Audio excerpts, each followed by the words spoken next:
வணக்கம். இது உங்களின் கதைச்சரம் சேனல். இன்று நாம் காணவிருப்பது கல்கி அவர்களின் சிவகாமியின் சபதம். அதிகாரம் 3.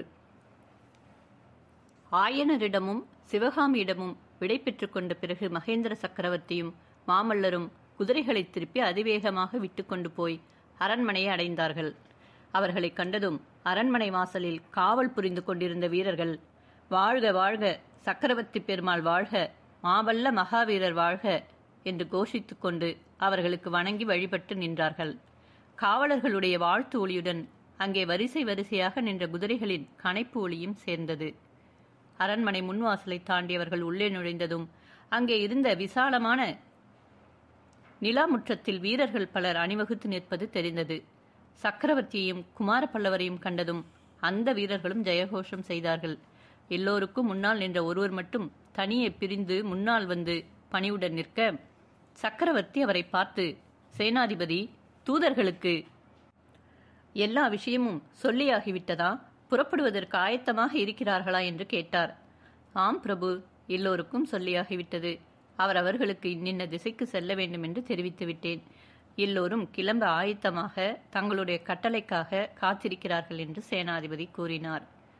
சக்கரவர்த்தி நரசிம்மரை பார்த்து, குழந்தாய், உன் தாயார் கவலையுடன் இருப்பாள். அவளிடம் சென்று விஷயம் இன்னதென்று தெரியப்படுத்து. இருவரும் போஜனத்தை முடித்துக்கொண்டு மேல் மாடத்திற்கு செல்லுங்கள். இந்த தூதர்களை அனுப்பிவிட்டு நானும் அங்கு வந்து சேருகிறேன் என்றார். வெகு காலம் சமணராக இருந்த காரணத்தினால் சக்கரவர்த்தி இரவில் போஜனம் செய்வதில்லை. சைவரான பிறகும் அவர் இரவில் உணவு அருந்தும் வழக்கத்தை மேற்கொள்ளவில்லை. ஆகட்டும் அப்பா, இதோ போகிறேன். ஆனால் எல்லா படைகளும் வந்து சேரும் வரையில் காத்திருக்க வேண்டுமா? ஆயத்தமாக இருக்கும் படைகள் உடனே போருக்கு புறப்படலாம் அல்லவா? சக்கரவர்த்தி புன்னகையுடன், அதை பற்றி யோசிக்கலாம் குழந்தாய். நீ இப்பொழுது தாயாரை போய்ப்பார் என்றார். மாமல்லர் போன பிறகு மகேந்திரர் சேனாதிபதியை பார்த்து, கலிப்பகையாரே, தூதுவர்களிடம் சொல்லி அனுப்ப வேண்டிய செய்தி இது. தொண்டை மண்டலத்திலும் சோழ மண்டலத்திலும் உள்ள ஒவ்வொரு கோட்டத்திலும் 1000 வீரர் அடங்கிய படைகளை திரட்டி ஆயத்தமாக வைத்திருக்க வேண்டியது. மறுபடியும் செய்தி அனுப்பியவுடனே படை புறப்பட சித்தமாக இருக்க வேண்டும். நான் சொல்வது தெரிகிறதா என்றார். தெரிகிறது பிரபு. கோட்டையை பத்திரப்படுத்துவதற்கு வேண்டிய ஏற்பாடு எல்லாம் செய்தாகிவிட்டதல்லவா? துறவரத்தாரை தவிர வேறு யாரையும் விசாரியாமல் கோட்டைக்குள் விடக்கூடாது என்று கட்டளையிட்டிருக்கிறேன். வெளியே போகிறவர்களையும் கவனிக்க சொல்லியிருக்கிறேன். நகருக்குள்ளேயும் யார் பேரிலாவது சந்தேகத்திற்கு இடமிருந்தால் சிறைப்படுத்தி காவலில் வைக்க சொல்லியிருக்கிறேன். கோட்டை சுவரெல்லாம் பழுது பார்த்திருக்கிறதா? சேனாதிபதி, பல்லவ சாம்ராஜ்யம் நிலைத்து நிற்பது இந்த காஞ்சி கோட்டையின் பாதுகாப்பையே பொறுத்திருக்கலாம். பல்லவ சாம்ராஜ்யத்தை பாதுகாப்பதற்கு காவிரி முதல் கிருஷ்ணா நதி வரையில் லட்சோப லட்சம் வீரர்கள் காத்திருக்கிறார்கள் பிரபு. உண்மைதான். ஆனால் அவர்கள் வெறும் கையினால் சண்டை போட முடியாதல்லவா? அந்த லட்சோப லட்சம் வீரர்களுக்கும் வேண்டிய வேல்களும் வாள்களும் எங்கே என்றார் சக்கரவர்த்தி. சேனாதிபதி கலிப்பகையார் மௌனம் சாதித்தார். கீழே சோழ நாட்டில் வாளும் வேலும் நன்றாக செய்வார்கள் போலிருக்கிறது. யானை மேல் எறியப்பட்ட வேலை நீர் பார்த்தீரா? இல்லை பிரபு. மாமல்லனிடம் அது இருக்கிறது. மாமாத்திரர் என்று எழுதியிருக்கிறது. மாமாத்திரர் என்ற பட்டம் கீழே சோழ நாட்டிற்கு உரியதல்லவா? ஆம் பல்லவேந்திரா. அந்த வேலை எறிந்தவன் கீழே சோழ நாட்டாய்த்தான் இருக்க வேண்டும். இம்மாதிரி வேல் எறியக்கூடிய வீரர்கள் 1000 பேர் இருந்தால் இந்த கோட்டை காவலை பற்றி கவலை இல்லை. பல்லவ சைனியத்தில் எத்தனையோ 1000 வேல் வீரர்கள் இருக்கிறார்கள் பிரபு.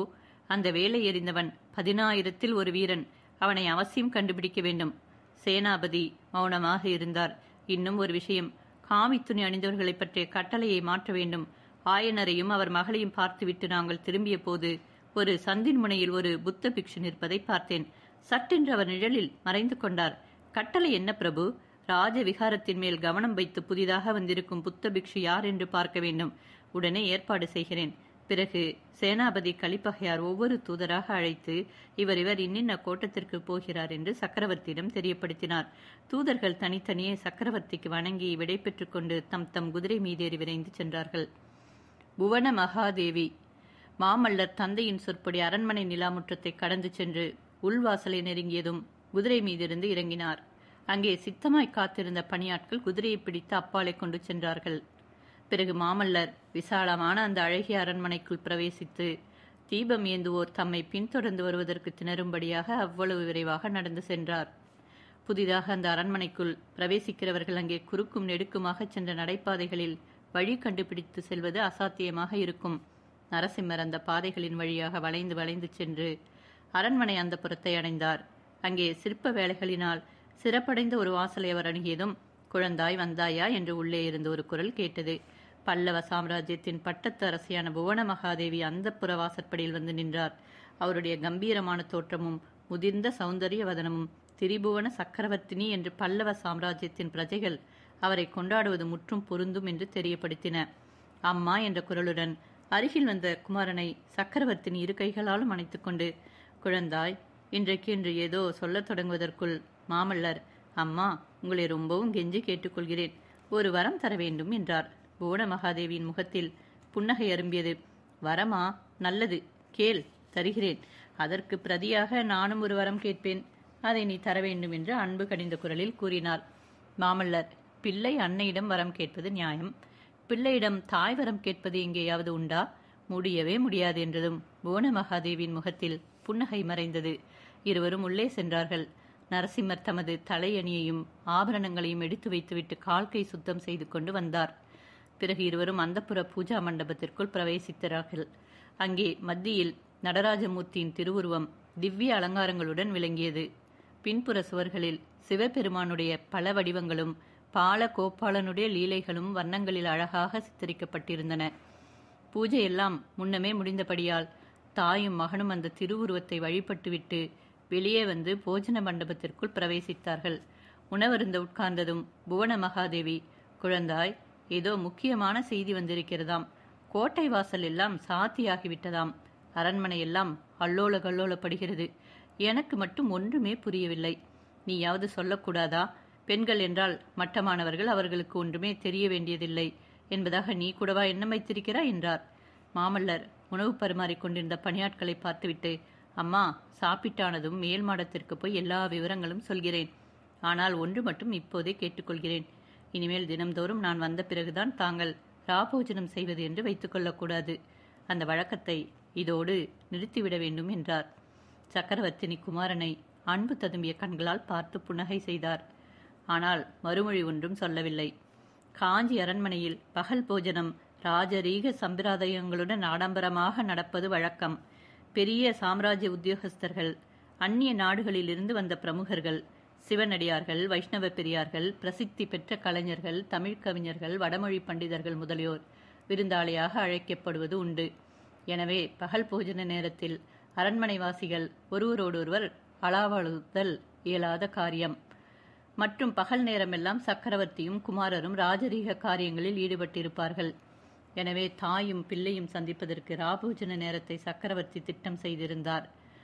அதற்கு பிறகு அரண்மனையின் மேல் உப்பரிக்கையின் நிலா மடத்தில் அவர்கள் 3 பேரும் சந்தித்து பேசுவது வழக்கமாக இருந்தது. இன்றைக்கு சாப்பாடானதும் தாயும் புதல்வனும் மேல் உப்பரிக்கைக்கு சென்று நிலா மாடத்தில் அமைந்திருந்த பளிங்குக்கல் மேடையில் அமர்ந்தார்கள். பால் நிலவில் மூழ்கியிருந்த காஞ்சி நகரமானது அன்றிரவு என்றுமில்லாத அமைதி பெற்று விளங்கிற்று. நரசிம்மவர்மருடைய மனம் அந்நகரின் கீழ்கோட்டை வாசலுக்கு சென்றது. இப்போது அந்த கோட்டை வாசலை கடந்து ஒரு சிவிகை போய்க் கொண்டிருக்கும். அந்த சிவிகையில் ஆயனரும் அவர் மகளும் அமர்ந்திருப்பார்கள். ஆஹா, அவர்களுக்குத்தான் இன்றைக்கு எப்பேற்பட்ட ஆபத்து வந்தது! மத யானையின் மேல் வேல் எறிந்து அவர்களை காப்பாற்றிய வீரன் யாராக இருப்பான்? புதல்வன் தானே பேசுவான் என்று புவன மகாதேவி சிறிது நேரம் காத்திருந்தார். அவன் ஏதோ சிந்தனையில் ஆழ்ந்து விட்டான் என்பதை தெரிந்து கொண்டு, குழந்தாய் என்றார். உடனே மாமல்லர் திடீரென்று கனவு கலைந்தவர் போல திடுக்கிட்டு தாயாரை பார்த்தார். அம்மா, நான் உங்களிடம் விரும்பிய வரத்தை கேட்டே விடுகிறேன். உங்களுக்கு புண்ணியமாக போகட்டும். என்னை குழந்தாய் என்று கூப்பிடாதீர்கள். நான் இன்னும் பச்சை குழந்தையா? பல்லவ ராஜ்யத்தில் புகழ்வாய்ந்த மல்லர்களையெல்லாம் ஜெயித்து மாமல்லன் என்ற பட்டம் பெற்ற பிறகும் என்னை குழந்தை குழந்தை என்றால் நான் என்ன செய்வது? அப்பாவோ என்னை தொட்டிலில் கிடக்கும் குழந்தையாகவே என்னை நடத்துகிறார். உங்கள் 2 பேருக்கும் இடையில் நான் அகப்பட்டு கொண்டு அதற்கு என்ன செய்யலாம்? பெற்றோர்களுக்கு மகன் எப்போதும் குழந்தைதான் என்ற குரலை கேட்டு தாயும் மகனும் திரும்பி பார்த்தார்கள். அவர்களுக்கு தெரியாமல் மகேந்திர சக்கரவர்த்தி பின்னால் வந்து நிற்பதை தெரிந்து கொண்டு இருவரும் பயபக்தியுடன் எழுந்து நின்றார்கள். மகேந்திரர் பளிங்கு மேடையில் அமர்ந்ததும் புவன மகாதேவியும் மாமல்லரும் உட்கார்ந்தார்கள். தேவி, குழந்தை ஏதாவது சொன்னானா என்று சக்கரவர்த்தி கேட்டார். இன்னும் ஒன்றும் சொல்லவில்லை. என் பேரிலும் உங்கள் பேரிலும் குறைதான் சொல்லிக் கொண்டிருந்தான். குறை சொல்லாமல் வேறு என்ன சொல்லட்டும் அப்பா?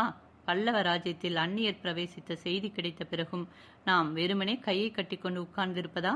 சேனாபதி கலிப்பகையார் சேனை திரட்டுவதற்குள் கலியுகமே முடிந்துவிடும் போலிருக்கிறதே. இத்தனை நேரம் நமது சைனியம் போருக்கு கிளம்பியிருக்க வேண்டாமா என்று கொதித்தார் மாமல்லர். பல்லவ ராஜ்யத்தில் அந்நியர் பிரவேசித்தார்களா? இது என்ன என்று பூணமகாதேவி வியப்பும் அவநம்பிக்கையும் துணித்த குரலில் கேட்டார். ஆம் தேவி, அற்ப சொற்பமாக பிரவேசிக்கவில்லை, பெரும் படைகளுடனே திடீரென்று பிரவேசித்திருக்கிறார்கள். பல்லவேந்திரா, மந்திர ஆலோசனை சபையில் நான் மட்டும் வாயை திறக்காமல் இருக்க வேண்டும் என்று ஏன் கட்டளையிட்டிருந்திருக்கிறீர்கள்? எல்லோரும் ஏதோ பேசிய பொழுது என் மனம் கொதித்த கொதிப்பை மிகவும் முயன்று அடக்கிக் கொண்டிருந்தேன். மாமல்லரின் பேச்சை மறுத்த சக்கரவர்த்தி தமது பட்ட மகிழ்ச்சியை பார்த்து சொன்னார். தேவி, நரசிம்மன் இன்னும் குழந்தையாகத்தான் இருக்கிறான். வந்திருக்கும் யுத்தம் எப்பேற்பட்டது என்பதை அவன் அறியவில்லை. 2 பேரும் கேளுங்கள். வாதாபி மன்னன் புலிகேசி பெரும் படைகளுடன் துங்கபத்திரை நதியை கடந்து நமது ராஜ்யத்திற்குள் பிரவேசித்திருக்கிறான். அவனுடைய சைனியத்தில் லட்சக்கணக்கான வீரர்கள் இருக்கிறார்களாம். 1000 கணக்கில் யானைகள் இருக்கின்றனவாம். பெரிய காளைகள் பூட்டிய 100கணக்கான வண்டிகள் தொடர்ந்து வருகின்றனவாம். 10,000கணக்கான குதிரை வீரர்கள் வருகிறார்களாம். வெகு காலமாகவே புலிகேசி இந்த யுத்த ஏற்பாடுகளை செய்து வந்திருக்கிறான். நமது ஒற்றர்கள் எப்படியோ ஏமாந்து போயிருக்கிறார்கள். நமது எல்லைக்காவல் படைகளை புலிகேசியின் ராட்சச சைனியம் வெகு சீக்கிரத்தில் முறியடித்துவிட்டு அதிவேகமாக முன்னேறி வருகிறதாம். அந்த சைனியத்தை தடுத்து நிறுத்துவதற்கு வேண்டிய படைபலம் தற்பொழுது நம்மிடம் இல்லை. ஆங்காங்குள்ள நம் படைகள் பின்வாங்கி வந்து கொண்டிருக்கின்றன. பல்லவ ராஜ்யத்துக்கு வந்திருக்கும் அபாயம் மிகவும் பெரியது. ஆனாலும் நெற்றிக்கண்ணை திறந்து திரிபுரத்தை எரித்த பினாகபாணியின் அருளினால் முடிவில் நமக்குத்தான் வெற்றி கிடைக்கப் போகிறது. அதை பற்றி சந்தேகம் வேண்டியதில்லை. தந்தை பேசி முடிக்கும் வரையில் பொறுமையுடன் கேட்டுக்கொண்டிருந்த நரசிம்மர், அப்பா, பல்லவ சைனியம் பின்வாங்கி வருகிறதா? இது என்ன அவமானம்! இப்போது எனக்கு அனுமதி கொடுங்கள் அப்பா. நம்மிடம் தற்சமயம் ஆயத்தமாக இருக்கும் படைகளை அழைத்துக் கொண்டு புறப்படுகிறேன் என்றார். பொறு நரசிம்மா, பொறு. பல்லவ சைனியத்தை நீ நடத்தி செல்லும்படியான காலம் வரும். அது வரையில் பொறுமையுடன் நான் சொல்வதை கேட்டு நட. இன்றிரவு ஒரு முக்கியமான வேலை இருக்கிறது. என்னுடன் வருகிறாயா? கேட்க வேண்டுமா? வருகிறேன் அப்பா. தேவி, நரசிம்மனை இன்று முதல் நான் குழந்தையாக நடத்தப் போவதில்லை, சகாவாகவே நடத்தப் போகிறேன். மந்திர ஆலோசனைகளில் கலந்து கொள்ளும் உரிமையையும் இன்று முதல் அவனுக்கு அளிக்கிறேன். நீயும் இனிமேல் அவனை குழந்தை என்று அழைக்க வேண்டாம் என்றார் சக்கரவர்த்தி. புவன மகாதேவியை படுப்பதற்கு போகச் சொல்லிவிட்டு தந்தையும் மகனும் அரண்மனையில் இருந்து வெளியேறிச் சென்றார்கள். விடுதலை. கயிற்றின் வழியாக மேலே ஏறிய பரஞ்சோதி கூரையை அணுகிய போது 2 இரும்புக்கரங்கள் தன் புயங்களை பிடித்து மேலே தூக்கிவிடுவதை உணர்ந்தான். மறுகணமே தான் மேற்கூரையில் நிற்பதையும் தனக்கு எதிரில் பேச வேண்டாம் என்பதற்கு அறிகுறியாக உதட்டில் ஒற்றை விரலை வைத்துக்கொண்டு புத்த பிக்ஷு நிற்பதையும் பார்த்தான். அவருக்கு பின்னால் இன்னொரு இளம் புத்த சந்நியாசி நிற்பதும் தெரிந்தது. பெரிய பிக்ஷு ஜாடை காட்டியவுடன் இளம் புத்தன் கயிற்றை மேலே இழுத்து சுருட்டி ஒரு காவி துணிக்குள் அதை வைத்து கட்டினான். பரஞ்சோதி கூரை மேல் நின்ற வண்ணம் சுற்றுமுற்றும் பார்த்தபோது கண்ணு கெட்டிய தூரம் காஞ்சி நகரத்து மாட மாளிகைகளின் உப்பரிக்கைகள் வெண்ணிலாவில் தாவல்யமாக பிரகாசித்துக் கொண்டிருப்பதைக் கண்டான். இதற்கு பெரிய பிக்ஷுவானவர் சிறைச்சாலை குறையின் துவாரத்தை ஓடுகளை பரப்பி அடைத்துவிட்டு பரஞ்சோதியை ஒரு விரலால் தொட்டு தம் பின்னால் வரும்படி சமிக்கை செய்தார். அவரை பின்தொடர்ந்து பரஞ்சோதியும் இளம் பிக்ஷுவும் ஓட்டுக்குறைகளின் மேலேயும் நிலா மாடங்கள் மண்டபங்களின் மேலேயும் ஓசைப்படாமல் மெதுவாக நடந்து சென்றார்கள். வீதியில் ஏதாவது சந்தடி கேட்டால் புத்த பிக்ஷுவுடனே தம் பின்னால் வருவோருக்கு ஜாடை காட்டிவிட்டு உட்கார்ந்து கொள்வார். சந்தடி நீங்கிய பிறகு எழுந்து நடப்பார். இவ்விதம் 7-8 கட்டடங்களை மேற்கூரை வழியாக கடந்த பிறகு ஒரு வீட்டின் முகப்பில் வீதி ஓரத்தில் பன்னீர் மரங்கள் அடர்த்தியாக வளர்ந்திருந்த இடத்திற்கு வந்தார்கள். பன்னீர் மரங்களின் அடர்ந்த பசி இலைகளுக்கு இடையிடையே கொத்து கொத்தாக பூத்திருந்த பன்னீர் மலர்கள் வெண்ணிலாவில் வெள்ளி மலர்களாக பிரகாசித்தன. அம்மலர்களின் சுகந்த பரிமளத்தை இளம் தென்றல் நாலா பக்கமும் பரப்பிக் கொண்டிருந்தது. புத்த பிக்ஷு வீதியை இருபுறமும் நன்றாக பார்த்துவிட்டு அந்த பன்னீர் மரங்களில் ஒன்றை பிடித்துக்கொண்டு கீழே இறங்கினார். பரஞ்சோதியும் இளம் பிக்ஷுவும் அவ்விதமே இறங்கினார்கள். சிறிது தூரம் நடந்து கோயிலைப் போல் அமைந்த ஒரு அழகிய கட்டடத்தின் வாசலை அடைந்தார்கள். அந்த கட்டடம்தான் காஞ்சி நகருக்குள் இருந்த புத்த விகாரங்களுக்குள் மிகப்பெரியது. ராஜவிகாரம் என்று பெயர் பெற்றது. கருணாமூர்த்தியான புத்த பகவானின் திருப்பற்களில் ஒன்று அந்த கோயிலின் கற்ப கிரகத்தில் பிரதிஷ்டை செய்யப்பட்டிருக்கிறது. பல்லவ மன்னர்கள் அவ்வப்போது ஒவ்வொரு மதத்தில் பற்றுடையவர்களாக இருந்தாலும் எல்லா மதங்களையும் சம நோக்குடன் பார்த்து அந்தந்த மத ஸ்தாபனங்களுக்கு மானியம் விடுவது வழக்கம். அவ்விதம் ராஜாங்க மானியத்தை பெற்றது ராஜவிகாரம். அன்றியும் காஞ்சியில் சில பெரும் செல்வர்கள் பௌத்த சமயத்தினை சேர்ந்தவர்களாக இருந்தார்கள். அவர்களில் ஒருவனான தனதாசன் என்னும் வியாபாரி தன்னுடைய ஏகபுத்திரன் வியாதியாய் கிடந்த போது பிள்ளை பிழைத்தால் ராஜவிகாரத்தை புதுப்பித்து தருவேனாக என்று வேண்டுதல் செய்து கொண்டான். பிள்ளை பிழைக்கவே ஏராளமான பொருட்செலவு செய்து விகாரத்தை புதுப்பித்தான். தாவல்யமான முத்து சுண்ணாம்பு பூசப்பட்டிருந்த ராஜவிகாரம் வெண்ணிலாவில் அழகின் வடிவமாக விளங்கிற்று. அதை பார்த்ததும் பரஞ்சோதி, ஆஹா, என்ன அழகான கோயில் என்று கூவினான். புத்த பிக்ஷு சட்டென்று நின்று அவனுடைய வாயை பொத்தினார். அச்சமயம் அவர்கள் பன்னீர் மரங்களின் நிழலை தாண்டி ராஜவிகாரத்துக்கு எதிரில் திறந்த வெளிக்கு வந்திருந்தார்கள். அதே சமயத்தில் ராஜவிகாரத்துக்கு எதிர்வரிசையில் இருந்த கட்டடங்களின் இருண்ட நிழலிலிருந்து 2 வெண்புறவிகள் வெளிப்பட்டு வந்தன. அவற்றின் மீது 2 வீரர்கள் காணப்பட்டார்கள். ஒருவர் நடுப்பிராயத்தினர், இன்னொருவர் வாலிபர். இருவரும் பெரிய முண்டாசு கட்டியிருந்தார்கள். 2 குதிரைகளும் ராஜவிகாரத்தை நெருங்கி வந்தன. வீரர்களில் பெரியவன் புத்தம் சரணம் கச்சாமி என்றான். இளம் பிக்ஷு தர்மம் சரணம் கச்சாமி என்றார்.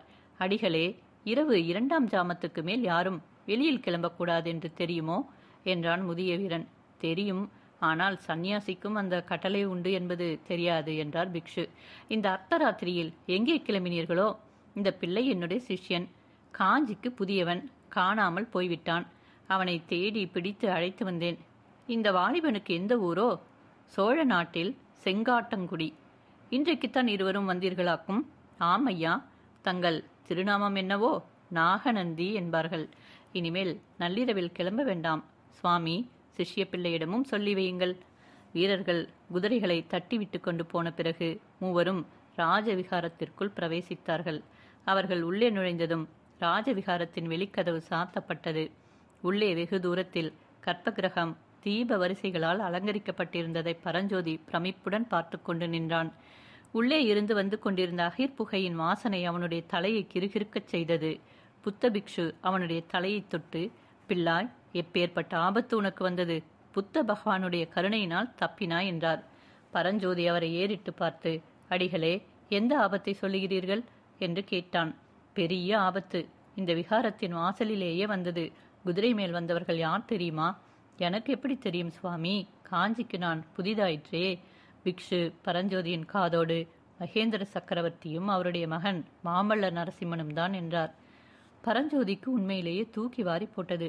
நிஜமாகவா என்று வியப்புடன் கேட்டான். ஆம், இருவரும் மாறுவேடம் பூண்டு நகர் சுற்ற கிளம்பியிருக்கிறார்கள். வேஷம் தரிப்பதில் மகேந்திர பல்லவருக்கு இணையானவர் இந்த பரத கண்டத்திலேயே இல்லை. பரஞ்சோதி சிறிது நேரம் ஆச்சரிய கடலில் மூழ்கியிருந்துவிட்டு, அவர்களால் எனக்கு என்ன ஆபத்து என்று கேட்டான். புத்த பிக்ஷு ஒரு கேலி சிரிப்பு சிரித்தார். என்ன ஆபத்து என்றா கேட்கிறாய்? யானை மீது வேல் எறிந்த பிள்ளை நீதான் என்று அவர்களுக்கு தெரிந்தால் நீ பிழைப்பது துர்லபம். அந்த சக்கரவர்த்திக்கு குமாரன் இருக்கிறானே, அவன் எப்பேற்பட்டவன் தெரியுமா? இந்த பூமண்டலத்தில் தன்னை விட பலசாலியோ வீரனோ ஒருவனும் இருக்கக்கூடாது என்பது அவனுடைய எண்ணம். அப்படி யாராவது இருந்தால் அவனுடன் மல்யுத்தம் செய்து தோல்வியடைய வேண்டும். இல்லாவிடில் யமனுலகம் போக வேண்டியதுதான். சண்டை என்று வந்தால் நான் பின்வாங்க மாட்டேன் அடிகளே. சக்கரவர்த்தி குமாரனாகவே இருக்கட்டும், யாராகத்தான் இருக்கட்டும் என்றான் பரஞ்சோதி. தெரியும் தம்பி, நீ இப்படிப்பட்ட வீரனாக இருப்பதால் தானே உனக்கு ஆபத்து அதிகம். நீ வேலை எறிந்ததால்தான் கோயில் யானைக்கு மதம் பிடித்தது என்று பொய்க்குற்றம் சாட்டி உன்னை தண்டித்து விடுவார்கள். பரஞ்சோதிக்கு நெஞ்சில் சுருக்கென்றது. சுமைத்தாங்கியில் படுத்திருந்த பொழுது யாரோ பேசிக்கொண்டு போனது ஞாபகம் வந்தது. நாகநந்தியின் வார்த்தைகளில் இதுவரை நம்பிக்கை இல்லாதவனுக்கு இப்பொழுது கொஞ்சம் நம்பிக்கை உண்டாயிற்று. அப்படிப்பட்ட அநியாயமும் உண்டா என்றான் பரஞ்சோதி. இந்த காஞ்சி பல்லவர்களின் குலத்தொழிலே அதுதான். இன்றைக்கு 150 வருஷங்களுக்கு முன்னால் உன்னைப் போலவே கல்வி பயில்வதற்காக மயூரசன்மன் என்னும் இளைஞன் இந்த நகருக்கு வந்தான். அவனுடைய வீரத்தைக் கண்டு அசூயை கொண்ட பல்லவ ராஜகுமாரன் அவன் மேல் பொய்க்குற்றம் சாட்டி சிறையில் அடைத்து விட்டான். அப்புறம் மயூரசன்மன் சிறையிலிருந்து தப்பிக்கொண்டு போய் கிருஷ்ணா நதிக்கரையில் தனி ராஜ்யம் ஸ்தாபித்து கொண்டு பல்லவர்களை பழிக்கு பழி வாங்கினான். புத்த பகவன் அருளால் மயூரசன்மனைப் போலவே நீயும் பெரும் ஆபத்திலிருந்து தப்பினாய். பரஞ்சோதி அப்போது குறுக்கிட்டு, அடிகளே, மற்ற ஆபத்துக்கள் ஒரு புறம் இருக்கட்டும். இப்போது எனக்கு பசி என்கிற ஆபத்துதான் பெரிய ஆபத்தாக இருக்கிறது. பசியினாலேயே பிராணன் போய்விடும் போலிருக்கிறது என்றான். நாகநந்தி அவனை மடப்பள்ளிக்கு அழைத்துச் சென்று உணவு அருந்துவித்தார். பிறகு ஒரு மண்டபத்தின் தாழ்வாரத்துக்கு அவனை அழைத்துச் சென்று, பரஞ்சோதி, இங்கே படுத்துக்கொள். தூங்குவதற்கு ஒரு முகூர்த்த காலம் கொடுக்கிறேன். நிம்மதியாக தூங்கு. உனக்கு வந்த ஆபத்து இன்னும் முழுவதும் நீங்கிவிடவில்லை. பொழுது விடுவதற்குள்ளே நாம் கோட்டையை விட்டு போய்விட வேண்டும் என்றார். பரஞ்சோதி அப்படியே அந்த மண்டபத்தின் தளத்தில் சாய்ந்தான். அடுத்த நிமிஷமே நித்ரா தேவி அவனை ஆட்கொண்டாள்.